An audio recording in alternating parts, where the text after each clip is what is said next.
जय जय श्रीमन नारायण। मैं सीता श्रीनिवास।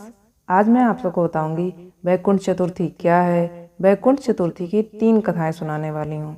इन तीनों पौराणिक कथाओं के सुनने मात्र से वैकुंठ धाम की प्राप्ति होती है।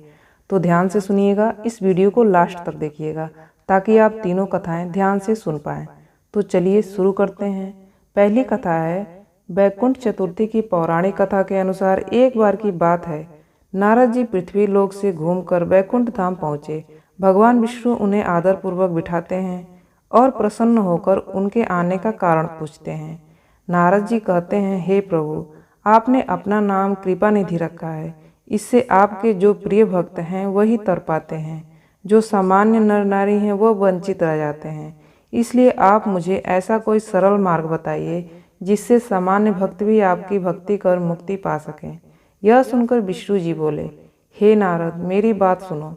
कार्तिक शुक्ल पक्ष की चतुर्थी को जो नर नारी व्रत का पालन करेंगे और श्रद्धा भक्ति से मेरी पूजा अर्चना करेंगे, उनके लिए स्वर्ग के द्वार साक्षात खुले रहेंगे। इसके बाद विष्णु जी जय विजय को बुलाते हैं और उन्हें कार्तिक चतुर्थी को स्वर्ग के द्वार खुला रखने का आदेश देते हैं।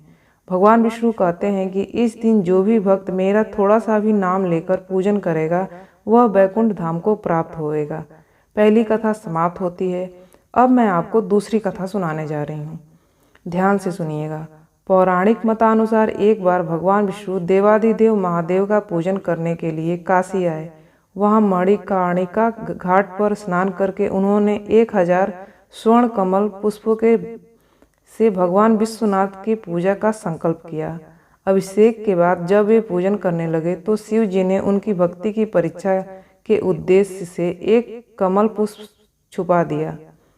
भगवान श्री हरि को पूजन की पूर्ति के लिए 1000 कमल पुष्प चढ़ाने थे। एक पुष्प की कमी देखकर उन्होंने सोचा, मेरी आंखें भी तो कमल के समान हैं, मुझे कमल नयन और पुंडरीकाक्ष कहा जाता है। यह विचार कर भगवान विष्णु अपनी कमल समान आंख चढ़ाने को प्रस्तुत हुए।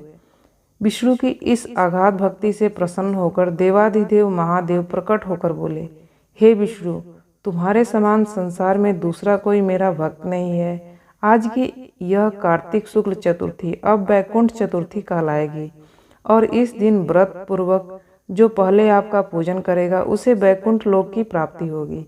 भगवान शिव ने इसी वैकुंठ चतुर्थी को करोड़ों सूर्यों की कांति के समान वाला सुदर्शन चक्र विष्णु जी को प्रदान किया था। शिव जी तथा विष्णु जी कहते हैं कि इस दिन स्वर्ग के द्वार खुले रहेंगे।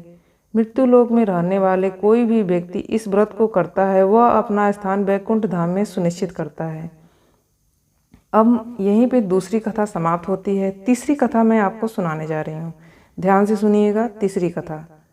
धनेश्वर नामक एक ब्राह्मण था जो बहुत बुरे काम करता था। उसके ऊपर कई पाप थे। एक दिन वो गोदावरी नदी में स्नान करने के लिए गया। उस दिन वैकुंठ चतुर्थी थी। कई भक्तजन उस दिन पूजा अर्चना कर गोदावरी घाट पर आए थे। उस भीड़ में धनेश्वर भी उन सभी के साथ था। इस प्रकार उन श्रद्धालुओं के स्पर्श के कारण धनेश्वर को भी पुण्य मिला। जब उसकी मृत्यु हो गई तब उसे यमराज लेकर गए और नरक में भेज दिए।